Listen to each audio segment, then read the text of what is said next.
Hello, in this picture here you can see the female with left-sided large mass or nodule in the supraclavicular region. These are the left supraclavicular lymph node enlargement, okay, and we call it as a virtuous node.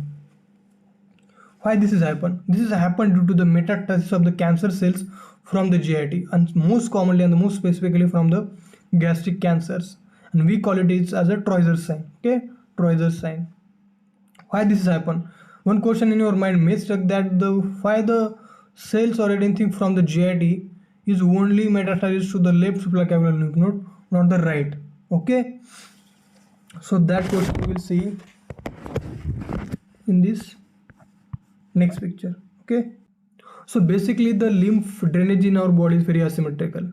That is, the right side of lymphatic duct only collect the lymph from the right upper limb, the right side of the chest, and the right side of the face and neck, okay, and the lymph from the left side of face, neck, chest, and both the sides of the abdomen and the lower limb is collected into the thoracic duct, okay, and this thoracic duct, before draining into the CVS or circulatory system, this lymph filter into the left side supraclavicular lymph nodes, okay. So if the tumor is on the right side of the GIT, okay, it can easily pass through the left side of the lymph nodes, or that in specifically in this picture into the left supraclavicular lymph nodes, okay. So this is the way to enlarge the left side supraclavicular lymph nodes in the GIT tumors.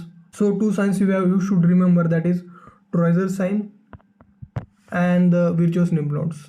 Thank you.